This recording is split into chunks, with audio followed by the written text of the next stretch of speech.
ಸನ್ಮಾನ್ಯ ಶ್ರೀ ಮಾಜಿ ಮುಖ್ಯಮಂತ್ರಿ ಸಿದ್ದರಾಮಯ್ಯನವರಿಗೆ ಖಾನಾಪುರ ವಿಧಾನಸಭಾ ಮತಕ್ಷೇತ್ರದ ಡಾಕ್ಟರ್ ಅಂಜಲಿತಾಯಿ ಹೇಮಂತ್ ನಿಂಬಾಳ್ಕರ್ ಅವರು ಗೌರವ ಸನ್ಮಾನವನ್ನ ನಡೆಸ್ತಾ ಇದ್ದಾರೆ.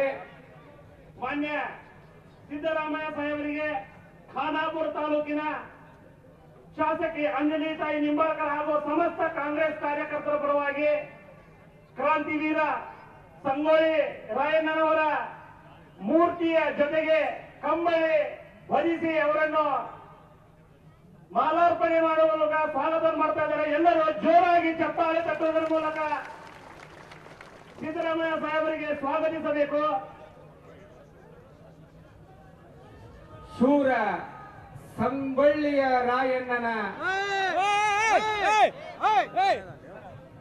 ಒಂದು ಪುತ್ಥಳಿ, ಕನಕದಾಸರ ಒಂದು ಸಂಕೇತವಾಗಿರುವ ಕಂಬಳಿಯನ್ನ ಹೊಚ್ಚಿ ಖಾನಾಪುರ ತಾಲೂಕಿನ ವಿಧಾನಸಭಾ ಮತಕ್ಷೇತ್ರದ ಡಾಕ್ಟರ್ ಅಂಜಲಿತಾಯಿ ನಿಂಬಾಳ್ಕರ್ ಅವರು ಗೌರವ ಪೂರ್ವಕವಾಗಿ ಹೆಮ್ಮರ ಸಾಧನೆಯ ಮಹಾರೂಪದ ಮಹಾಮಾಲೆಯನ್ನ ಅವರಿಗೆ ತೊಡಿಸಿ ಈ ಒಂದು ಮತಕ್ಷೇತ್ರದ ವ್ಯಾಪ್ತಿಗೆ ಖಾನಾಪುರ ತಾಲೂಕಿನ ಸಮಸ್ತ ಕಾಂಗ್ರೆಸ್ ಬಳಗದ ಪರವಾಗಿ ಡಾಕ್ಟರ್ ಅಂಜಲಿತಾಯಿ ಹೇಮಂತ್ ನಿಂಬಾಳ್ಕರ್ ಅವರ ಅಭಿಮಾನಿ ಬಳಗದ ಅದ್ದೂರಿಯ ಚಪ್ಪಾಳೆಗಳ ಮುಖಾಂತರವಾಗಿ ಎಲ್ಲರನ್ನ ಸ್ವಾಗತಿಸುತ್ತಾನ.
ಕರ್ನಾಟಕ ಕಾಂಗ್ರೆಸ್ ಪ್ರದೇಶ ಸಮಿತಿಯ ರಾಜ್ಯ ಕಾರ್ಯಾಧ್ಯಕ್ಷರು ಹಾಗೂ ಸಾಹುಕಾರ್ ಸತೀಶಣ್ಣ ಜಾರಕಿಹೊಳಿ ಅವರಿಗೆ ಶಾಸಕಿ ಅಂಜಲಿತಾಯಿ ನಿಂಬಾಳ್ಕರ್ ಅವರಿಂದ ಗೌರವ ಸತ್ಕಾರ ನಡೀತಾ ಇದೆ. ಜೋರಾಗಿ ಚಪ್ಪಾಳೆ ತಟ್ಟುವುದರ ಮೂಲಕ ಸತೀಶಣ್ಣ ಜಾರಕಿಹೊಳಿ ಅವರಿಗೆ ಸ್ವಾಗತಿಸಬೇಕು.